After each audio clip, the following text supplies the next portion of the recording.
The 8 News Now investigators telling you for several weeks now about a mysterious object of unknown origin that fell from the sky and crashed just near Area 51. And tonight, the public is still in the dark. So that crash was quickly covered up, both literally and figuratively.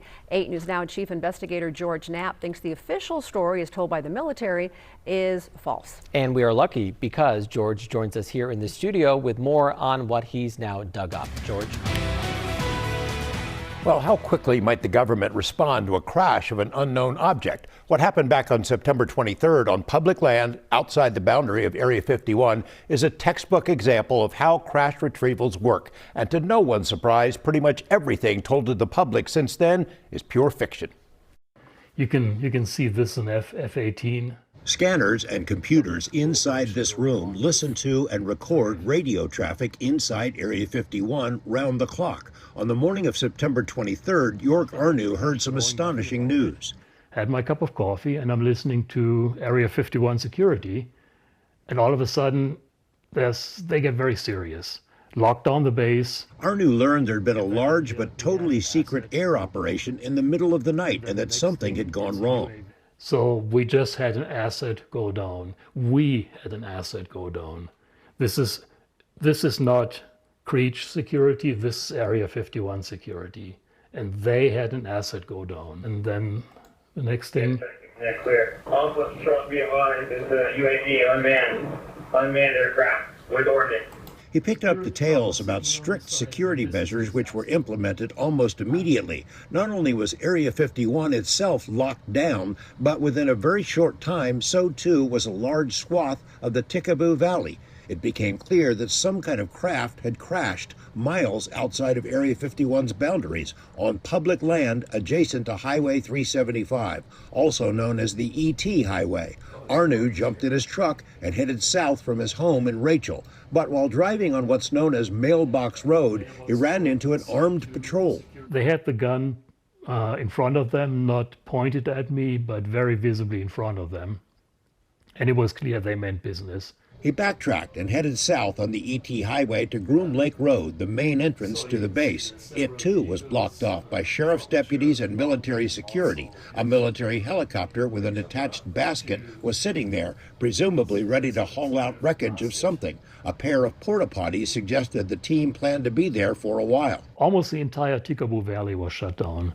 At the Little Ailey Inn in Rachel, employees were in the dark about a crash, but saw the beefed-up security at closed-off roads and knew something big was unfolding. Crashes are not an everyday occurrence out here, but locals have seen plenty of them over the decades. If this thing would have crashed anywhere in restricted airspace, in restricted area, we would have never known about it. After being turned away from the presumed crash site, Arnu and the aerospace sleuths on his website, dreamlandresort.com, began gathering and sharing bits and pieces of information. The FAA had ordered the closure of airspace over a particular spot in the valley. That was a big clue. Then 4 days after the crash, the security teams vanished. Arnu went back out for a look. The Air Force had used heavy equipment to plow a dirt road across a section of desert. Arnu followed it and found what he thought was the crash site, then shared it online. That's when things got strange, even by Area 51 standards. A second wave of cleanup crews descended on the site, presumably to pick up any remaining debris, but they also used graders to cover the entire area with a thick layer of dirt, literally a cover-up. Creech Air Force Base, which is home to a fleet of Reaper drones and other UAVs, issued a statement explaining that the, quote, unmanned aircraft was one of theirs. The same statement claimed someone had been tampering with the crash site and had scattered assorted pieces from other aircraft, along with an inert training bomb. The Air Force said the FBI was investigating this alleged tampering at the site. Arnu was amused but not convinced. The only thing they could get that person for is littering on public land. That's the story. As it came from Creech and now the FBI is investigating, you think that's bogus? That's absolutely bogus. I think that was designed to make people not go there. Arnu drove back out and realized the site he first videotaped was a staging area, not the crash site.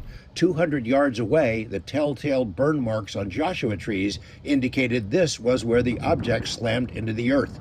Both he and another aerospace explorer found pieces of who knows what, debris that came from something other than a drone, seemingly planted to confuse anyone who came looking.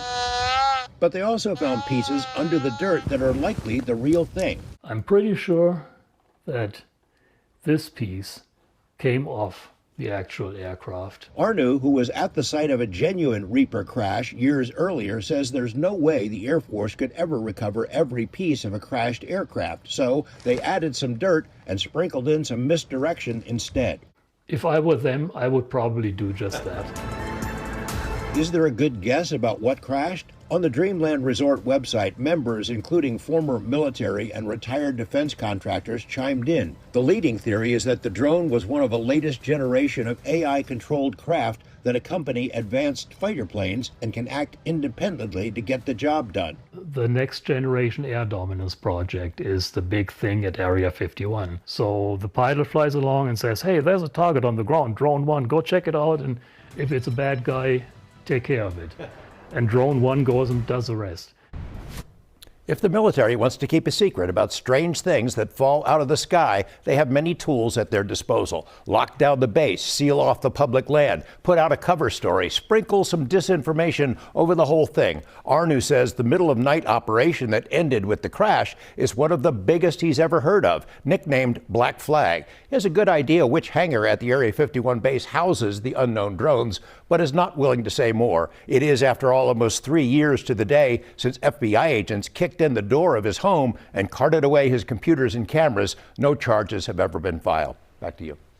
And George, what I really like to say is there's so much more behind a press release, right? That press release that came in, the first one that we talked about here, said it was an incident. Didn't even say it was a crash. Didn't even say what it was. So there, really shows you how investigative reporting can go a long way. Like X-Files right in our own backyard. And George wants to take Denise and I out there on a bus tour, so we are thinking about it. Sign us up. Hey, if you missed any of that report, don't forget you can always watch all of our stories on our 8 News Now streaming channel. Yeah, you can just search 8 News Now Vegas on your smart TV to access the day's top stories, our full newscasts, additional exclusive shows like Hidden Truths and High Heels with 8 News Now investigator Vanessa Murphy. And maybe George will be in those high heels one day walking backwards. Just kidding. He has a whole shelf to himself with Yes, videos.